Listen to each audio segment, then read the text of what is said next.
Kągi, susitinkam jau trečią kartą pakalbėti su Gintaute Liukinevičiene, MyWorld vizioniere ir žmogumi, kuris, sakyčiau, vienas geriausiai išmanančių tai, kas ateina šiandien, šiai dienai į Lietuvą. Tai labas, Gintaute. Labas, Aneta. Ir aš taip paslaptingai pradėjau, bet iš tikrųjų noriu, kad mes kaip tik tą paslaptį paviešintume. Tai yra, kas čia į tą Lietuvą pareina, tokio unikalaus ir labai jau keliančio daug įvairių interpretacijų ir klausimų, ir norėsiu būtent juos ir aptarti. Taip, mes šiandien ir pasidalinsime informaciją apie projektą, kuris sukurs vertę visiems, tiek žmogui, tiek verslui. Ir apie ką tai yra? Kas čia dabar? Kas tai Žinai, jo, sakykime, prieš gerus metus, pusantrų, vis kalbėdavom, ar ne, kad revoliucija reklamos pasaulyje. Kažkada. Tai šiandien dienai labai smagu, kad galim sakyti ne kažkada, o kad tai jau veikia 4 šalyse ir kad tai jau praktiškai kokios poros mėnesių bėgyje bus ir Lietuvoje.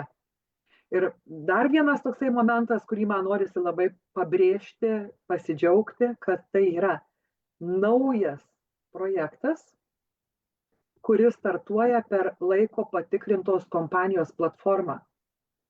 Tai yra būtent projektas Setmedia, skaitmeninė reklama, ir jos startas yra per pamatą, kurį paruošė MyWorldas per 21 metus, tai yra per MyWorld lojalumo programą. Tai, kad žmonės, manau, supranta, ką reiškia naujas projektas ir senoj laiko patikrintoj kompanijai. Taip, bet vis tiek, žinai, yra daug tokių neaiškumų, sakykim taip, ne, su tuo projektu. Kadangi mes čia skelbėme, kad šitas projektas leis į žmonėms papildomų pajamų kažkaip tai gauti, ar ne? Kaip čia susijęs tas pajamų gavimas ir reklamos? Paprastai ten, kur reklamuoja, kaip tik iš mūsų pinigai dingsta. O čia dabar žada duoti, kaip čia yra? Jo, visų pirmiausia, tai dar noriu pasakyti tai, kad reklama, kas yra reklama? Žaneta, kas yra reklama? Tai yra žinios nešimas, viešinimas, informacija, žmonėms suteikimas kažkokių tai naujienų žinių, kas vyksta, ne? Taip, nes iš tiesų gamintojai gali turėti, pavyzdžiui, geriausios produkcijos pilnus sandėlius. Pardavėjai gali turėti pilnas lentynas įvairiausių prekių. Bet jeigu nebus iš tiesų reklamos, praktiškai, jie ten ir stovės, tie daiktai, ar ne? Lygiai tas pats ir su paslaugomis. Tai va, būtent reklama ir yra žinios nešimas apie prekę paslaugą šituo atveju, ar ne, sakykime, apie ką mes kalbam dabar. Ir mes žinom ir taip, kad reklamai kompanijos leidžia milijardinės sumas pinigų, jeigu imant pasaulio mastu, tai yra milijardai reklamai skiriama. Reklama, aišku, jinai yra įvairi. Yra reklama klasikinė, kur mes visi žinom, ar ne, yra ir švieslentės, ir skrajutės, ir yra spausdinta reklama parduotuvų lentynose ir taip toliau. Mes žinom, kad reklama yra televizijoje. Tai jau visi puikiai gerai žino ir nežiūrint į tai, kad žmonės netgi pinigus moka tam, kad jiem prasuktų, kad jiem nerodytų reklamos, ar ne? Ir vis tiek verslai perka reklamą televizijoje, kur sekundė kainuoja 1000 eurų. Ir yra dar reklama skaitmeninė. Ir būtent mūsų kompanijos projektas yra skaitmeninės reklamos projektas. Jis neerzina žmogaus, nes reklama yra begarsė. Reklama transliuojama per ekranus. Tai yra gali būti televizorius, kompiuteris, planšetė. Žmogui neišjungia žiūrimo filmo, žinių laidos, neišjungia ekrano, jeigu žmogus dirba kompiuteriu, neišjungia ekrano, jeigu žaidžia planšetę žaidimus. Tiesiog pasirodo reklama ir dingsta, pasirodo ir dingsta. Ir tą dingimą taip pat vėl žmogus pats nusistato, kaip dažnai leidžia pasirodyti reklamai, kokios rūšies reklamą jis pats norėtų pamatyti. Tai yra atitinkami filtrai, ką žmogus pats nusistato. Ir dabar apie pinigus. Iš kur tie pinigai? Tai aš ir grįžtu prie to, kad verslai už reklamą moka pinigus. Čia taip pat verslams reklama jinai perkama ir štai kompanija iš tos, sakykime, iš tų pinigų, kuriuos moka verslai už reklamą, dalį pinigų kompanija moka žmonėms, kurie reklamai leido pasirodyti ekrane. Tai jie nėra iš oro tie pinigai, jie yra iš pinigų, kuriuos sumokėjo verslai už reklamą. Na, aišku, reiškia, pinigai ateina iš reklamų. Gerai. Ir klausimas tada, o šita dėžutė ten, ar kaip ten tas visas aparatas vadinasi, kaip jis ten instaliuojasi, kas ten vyksta, žodžiu, kaip man jį ten kažkaip tai prikabinti savo. Jo, tas aparatas, jisai jungiasi prie ekrano, aš atsiprašau, kad dabar sugalvojau, kad gal ir parodysiu, gal pavyks parodyti pas mus ekrane, ne? Kaip aparatas atrodo. Palaukit, čia tas mano backgroundas, va. Štai taip atrodo dėžutė. Taip, jinai jungiasi per HDMI jungtį. Dėžutė pati tikrai yra nedidelė. Aš kaip juokauju, kad telpa į moterišką rankinuką. Ir reikalingas tai yra internetas. Internetas jisai turi būti arba asmeninis, arba Wi-Fi, sakykime, namų, ar ne internetas gali būti pajungtas. Tai tiesiog tai yra reikalinga, kad būtų internetas ir prijungus šitą dėžutę prie įrenginio, nustačius per nustatymus, kaip dažnai leidžiu pasirodyti reklamai, kokios rūšies reklamai leidžiu pasirodyti ir kokią dalį ekrano leidžiu reklamai užimti. Tiesiog įsivaizduok, dabar tu pavyzdžiui, aš žinau, kad tu televizoriaus nežiūri, bet aš žinau, kad tu tikrai ištisai sėdi prie kompiuterio, nes tu dirbi. Tu turi daug mentorystės, tavo įvairūs kursai, laivai ir taip toliau. Ir įsivaizduok, visą dieną tavo kompiuteris įjungtas praktiškai. Tai va, ir tai, šita reklama, jinai tau netrukdys daryti laivą, netrukdys tau dirbti Zoom'e. Tiesiog atėjus laikui šiek tiek ekranas, tavo ekranas, darbo lauko ekranas pamažėja, nes kairė pusė yra apačioj, pasirodo baneris reklamos ir jisai, kaip sakiau, begarsis, pasirodė ir vėl jisai dingo. Tai va, o tu dirbi savo toliau ir baigėsi diena ir tu tiesiog matai, kad tavo MyVault sąskaitoj, MyVault, kodėl aš tai noriu pasakyti irgi, kad šitą dėžutę, ją prijungti prie įrenginio gali MyVault lojalumo programos pirkėjai. Tiesiog žmogus, kuris turi pirkėjo statusą. Tai va, nes kaip ir už pirkinius, žmogus padarė pirkinį, jis mato iš karto, kiek jam pinigų grįš, ar ne? Tai čia lygiai taip pat praėjo diena ir žmogus mato, kiek jam susigeneravo pinigų už tai, kad pasirodė ekrane reklama.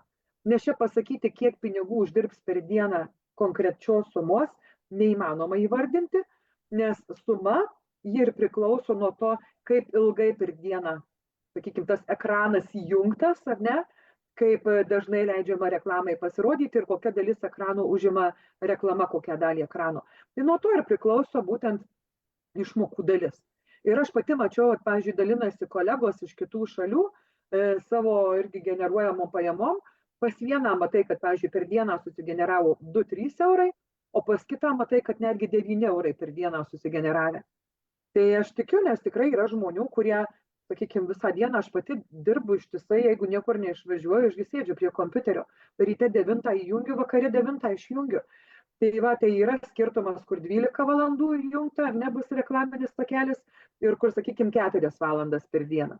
Bet ir tai yra jau skaičiuojama iš tų patirčių, ar ne, kurias jau kompanija turi, kad vidurkis, jeigu, sakykime, prijungtas blokelis jeigu bent 4 valandas per dieną žmogus žiūri, ten, pavyzdžiui, televizorių, tai yra skaičiuojama, kad maždaug turėtų blokelis prijungtas generuoti apie 20 eurų per mėnesį žmogui. Bet čia vėl dar sakau, priklauso nuo dažnio, kaip dažnai pasirodys, kokia dalis ekrano, bet čia jau skaičiuojama vidurkiai, ar ne? 4 valandos, sakykime, ten, aš nežinau dabar tiksliai, kas kiek minučių leidžiant tą reklamą pasirodyti, bet yra vidurkis skaičiuojamas apie 20 eurų per mėnesį. Tai čia yra pradžioje, kada projektas startuoja, aišku, vėl aš noriu pasakyti, kad kai projektas startuoja šalyje, tai negalima tikėtis, kad iš karto didžiuliai pinigai, nes Nu, tai yra normalu, nes vis tiek naujas projektas. Jis, aišku, visų pirmiausia, tai labai džiaugiuosi ir dėkinga visiems rinkodaros specialistam iš MyVolt, kurie dirba, kad mes paruošėm pamatą, kad Lietuva yra 5. šalis iš 57 šalių, praktiškai 5. šalis pasiruošusi šitam projektui startuoti.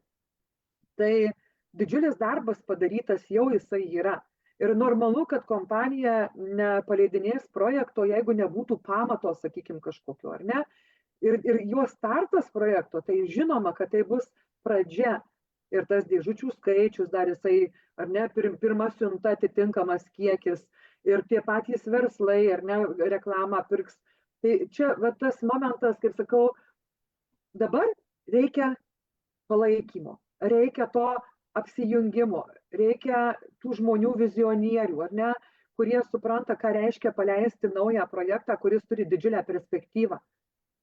Ir jis būtent, kaip ir kalbėjom, kad šitas projektas ne tik žmogui generuos pinigus, bet verslai, kurie, pavyzdžiui, moka už reklamą, tai jie gaus ne tik reklamą, bet netgi ir padidins savo apyvartas, nes reklamos metu žmogus pamatęs patikusią prekę ar paslaugą, ją čia ir dabar galės užsisakyti, nusipirkti. Tai kas atsitinka verslam, iš karto verslams auga apyvartos. Gerai, nu, tai čia aišku jau skirtingos tokios perspektyvos, sakykime, ar ne, jeigu aš kaip vizionierius, aš matau vienaip šitą visą projektą, jeigu aš esu tik tai tas, kuris vartotojas, sakykime taip, ar ne, aš matau visai kitaip. Tai dabar pažiūrėkime iš to vartotojiško požiūrio pozicijų, ar ne, tai yra, man svarbu, kad man generuotųsi pinigai. Nu, tai jau aš išgirdau, ar ne, kad čia nustatyti tiksliai kainos tos sugrįžtančios pinigų sumos nelabai galim, nes priklauso nuo to, ką žiūrėsiu, kiek žiūrėsiu, žodžiu, kiek aš ant to ekrano leisiu panaudoti ir taip toliau. Bet užsiminiai tam tikrus skaičius, kad bent jau apie 20 ar ne eurų, sakykime, mėnesiui, bet aš esu girdėjus, kad ten, kur buvo paleistas projektas, tai gerokai didesnės sumos netgi generavus, ar ne? Tai pradinis, sakykime, etapas. Metam laiko įsibėgėjus projektui, sakykime, irgi, kada buvo tas bandomasis laikotarpis, tai tos sumos buvo gana solidžios, bet aš tiesiog nenoriu, kad nereikia pažadų. Paskui žmonės sakys, o tu sakei, kad ten tiek ir tiek. Tiesiog vienas aiškus dalykas yra, projektas augs. Ir projektui augant, kiekvieną mėnesį, kiekvieną dieną išmokų skaičius jisai tik tai didės.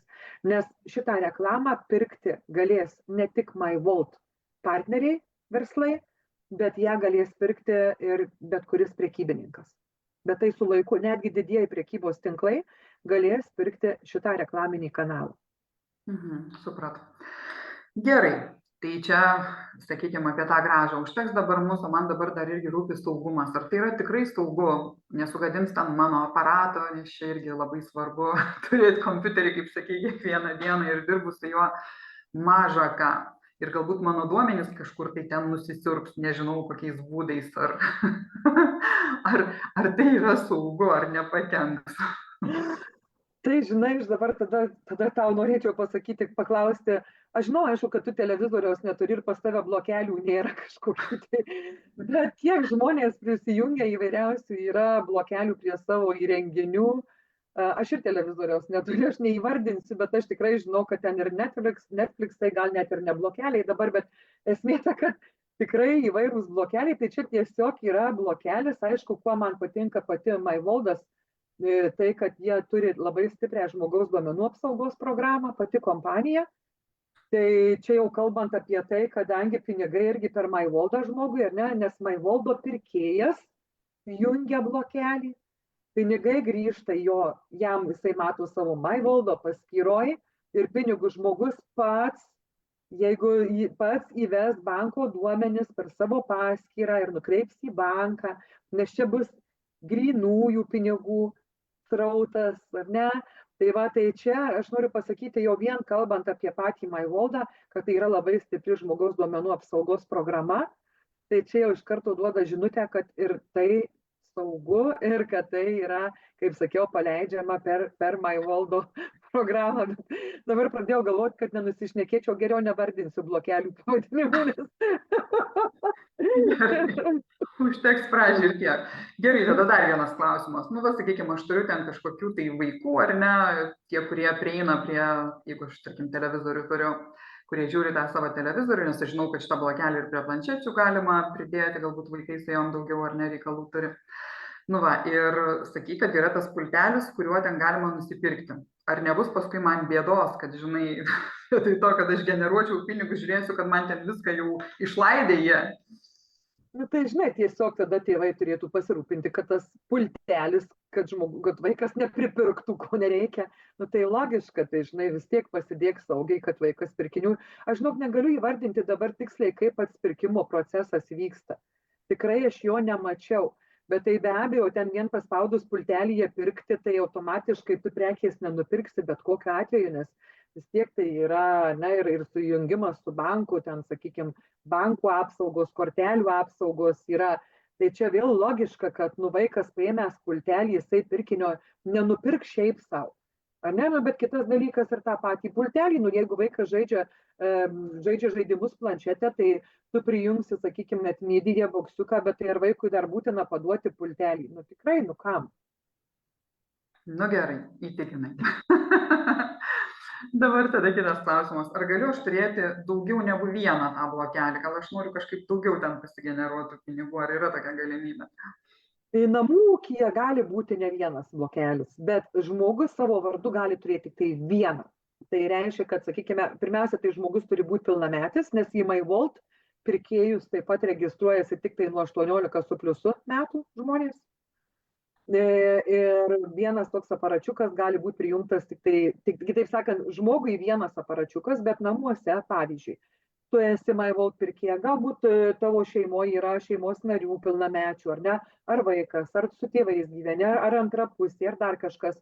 Tai namuose gali būti, jeigu yra ne vienas įrenginys, tikrai yra žmonių, kurie net ir televizorių turi ne vieną savo namuose. O ką jau kalbėti apie kompiuterius, planšetės, gal namuose tų įrenginių yra ir 4 ir daugiau. Tai aišku, jeigu namuose yra suaugusių žmonių daugiau nei vienas, tai gali būti namų ūkyje ne vienas įrenginys prijungtas. Ir tu užsiminei, kad tai yra, sakykime, nedidelė dėžutė, kuri telpa į rankinę moterišką, ne? Ar tai reiškia, kad aš jį galiu kažkaip tai nešiotis, nuo vieno įrenginio prie kito prisikabinti, į darbą nusinešti, parsinešti, kaip va čia? Jo, eini pas draugę kavos atsigerti, atsinešė, prijungiai, vis tiek televizorius gal pas ją groja muzika pajungta, ne? Bet geras reklamos irgi būdas, atsineši, žinai, įjungi. Sakai, draugė, žinai, dabar gersim kavą, ar čia matau pas tave pajungtas YouTube kanalas, nu va, tai muzika groja, žinai, prijungime blokelį ir pažiūrėsime. Dabar tiesiog tas kelias valandas, kol čia mes plėpėsimės, ar ne? Tai pažiūrėsim, ką mes čia uždirbsim. Bet realiai, kodėl ne? Kodėl ne? Ja, ir dabar atsakant į tavo klausimą, tai taip. Nes, aišku, tai reikės vėl nustatymus visus nustatinėti. Jeigu tu atsineši, pavyzdžiui, darbą, kompiuteriu dirbi, ne darbe, jeigu žmogus. Ir jeigu leidžia savininkas, sakykime, ne, tai prisijungi prie kompiuterio, ar ten galbūt tu pats savininkas kompanijoje, ne, ir dirbi kompiuteriu.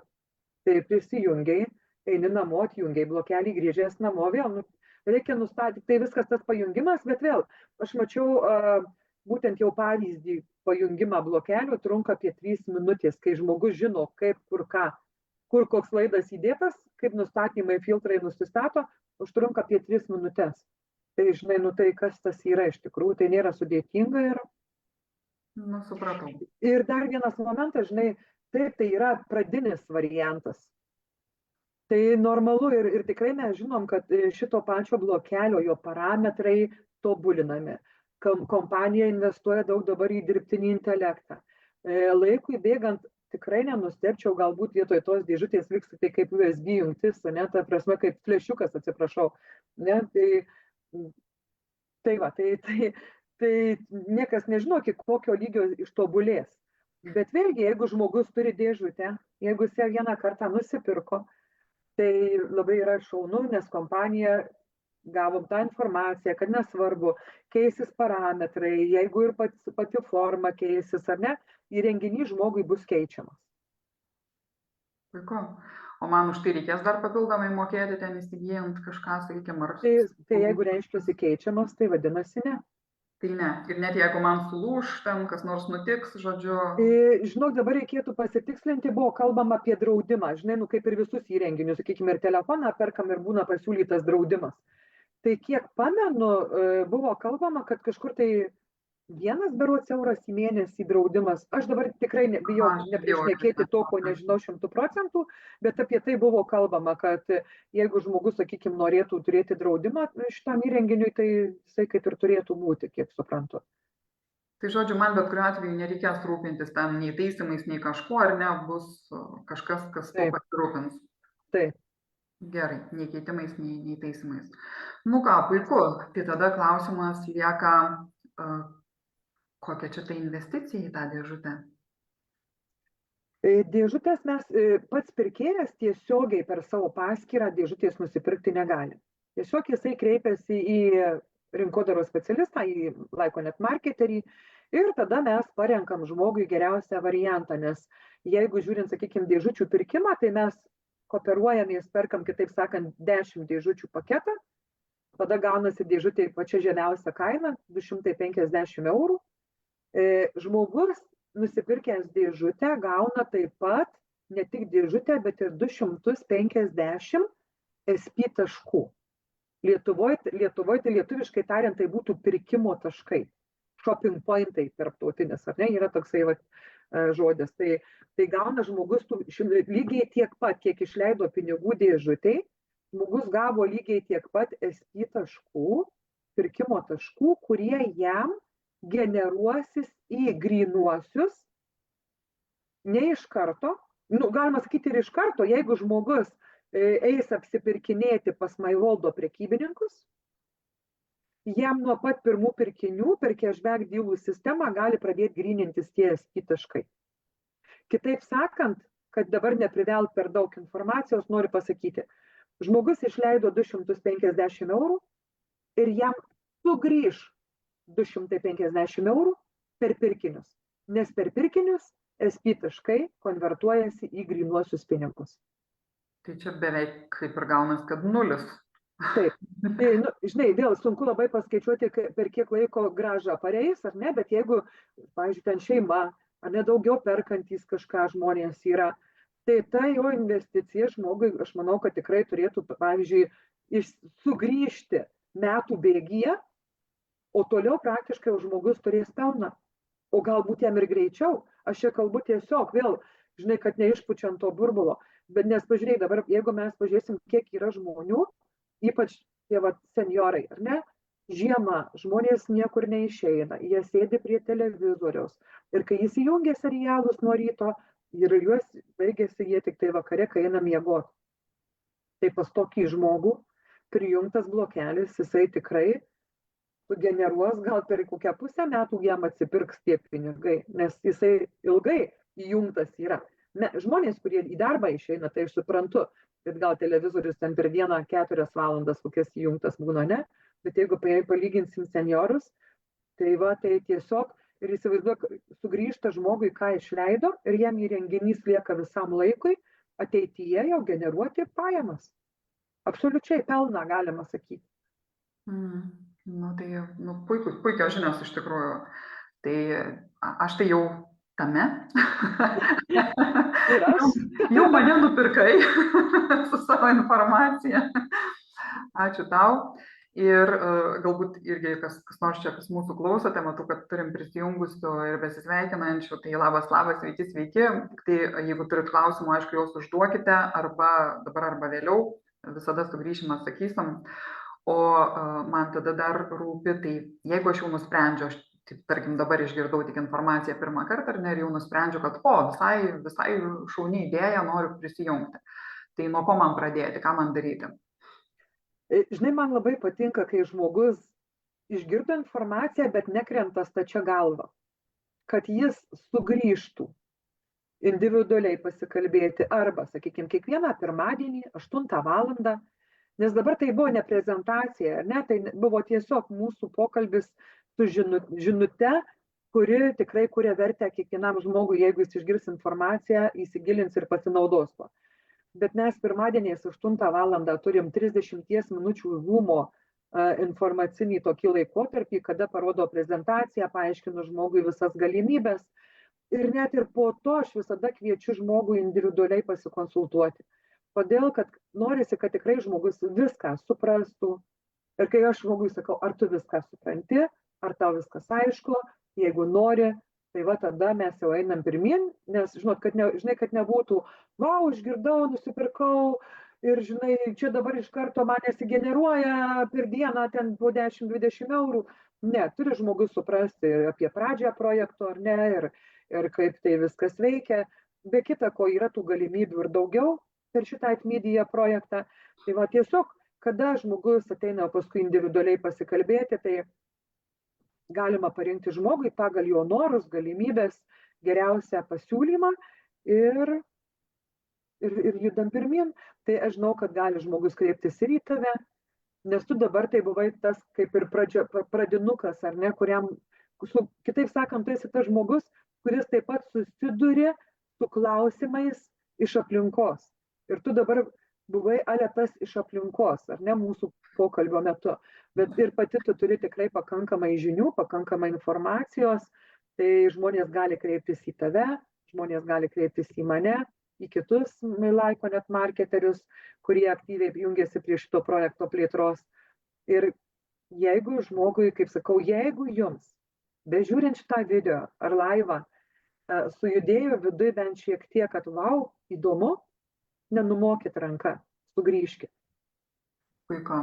Jo, čia šį kartą mūsų tas vaidinimas, spektakliukas buvo žiniuko ir nežiniuko, tai ir mes jau čia 3 epizodą darom šito žiniuko, nežiniuko istorijų, tai kas nematėte pirmųjų 2, taip pat kviečiu peržiūrėti, nes vakar ir užvakar mes turėjome dar 2 laivus, kurie jums padės geriau suprasti, kas tas yra MyVault, apie kurį mes čia šnekame, kaip tą jau seną kompaniją, kurioje tas naujas projektas Atmedia startuoja, kaip tie pirkiniai ten daromi, žodžiu, kaip tapti tuo pirkėju tenai, kaip tos taškus, kur lygų 1 euras išsigryninti, žodžiu, ir visą kitą informaciją jūs turėsite ir čia po šito laivo mes taip pat įkelsime, kad galėtumėte irgi iškart vietoje rasti ir peržiūrėti, ir jeigu kils klausimų iš anų temų, lygiai taip pat rašykite, kreipkitės.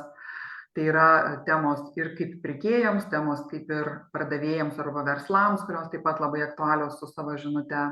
Tai nuoširdžiai dėkoju Gintaute už tavo pasidalinimus, už tai, ką tu skleidi, ką tu darai, tu pati iš Airijos, kaip ir lyg ir netiesiogiai Lietuvoje, aišku, šiuo metu, kiek žinau, Marijampolėje, ar ne?